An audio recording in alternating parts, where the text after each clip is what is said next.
Selamat sore, informasi tentang korban ledakan Tamrin Kamis lalu mengawali Net 16 hari ini. Polisi lakukan gelar perkara kematian Wayan Mirna Salihin yang tewas usai menyeruput kopi 6 Januari lalu. Polisi telah mengendus tersangka yang meracuni Mirna dengan mencampur sianida dalam kopi. Polisi telah kantongi hasil uji laboratorium forensik terkait kematian misterius Wayan Mirna Salihin. Wanita muda ini dipastikan tewas karena mengkonsumsi natrium sianida dalam jumlah besar.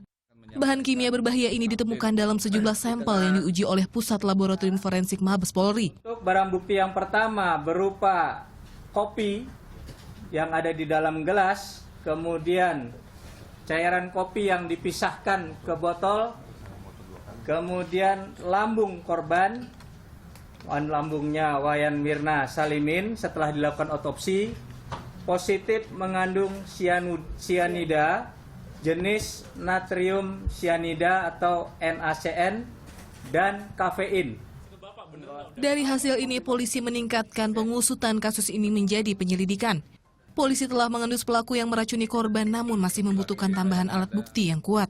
Bisa diindikasikan racun yang mematikan korban itu masuk dari kopi yang diminum oleh Mirna yang sekarang sedang dikembangkan arah penyidikannya bagaimana masuknya kopi itu ke dalam masuknya racun sianida itu ke dalam kopi yang sebenarnya kami sudah ada gambaran, namun demikian kami butuh beberapa alat bukti supaya menjadi pro justisia.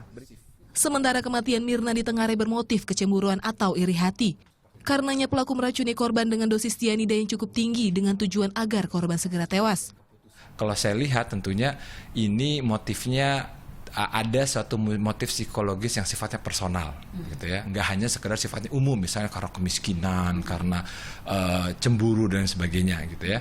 Jadi yang pasti pertama sangat jelas ada upaya untuk kemudian mendapatkan kembali bisa dikatakan power atau kontrol.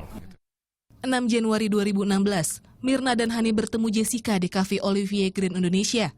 Kemudian Mirna minum es kopi Vietnam yang telah dipesankan oleh Jessica. Tak lama setelah menyeruput kopi, Mirna kejang dan langsung dilarikan ke klinik Grand Indonesia. Karena kondisinya memburuk, ia dirujuk ke Rumah Sakit Abdi Waluyo Menteng, namun nyawanya tidak tertolong. Tim Liputan melaporkan untuk Net. Ya, polisi mengatakan bahwa nanti pelaku ini akan dijerat dengan pembunuhan berencana. Betul. Dan dari hasil otopsi, ya, ini Kepala Puslapfor Polri Brigjen Alexander Mandalika mengatakan konsentrasi sianida dalam tubuh Mirna ini sebesar 15 gram. Yang artinya ini lebih besar dosisnya jika dibandingkan dengan dosis sianida yang bisa mematikan manusia biasa, yaitu sebanyak 166 kali lebih besar. Ini yang menyebabkan Mirna pada saat itu langsung bereaksi setelah minum kopi yang dicampur dengan sianida dan akhirnya ia tewas. Betul, memang ada banyak sekali akibat-akibat fatal yang dapat disebabkan oleh racun sianida, diantaranya bahkan jika kita terkena di kulit itu dapat menyebabkan luka bakar dan kerusakan pada mata yang parah dan beberapa bahaya lainnya, apalagi jika dalam dosis seperti yang tadi Tommy katakan. Baik, selanjutnya.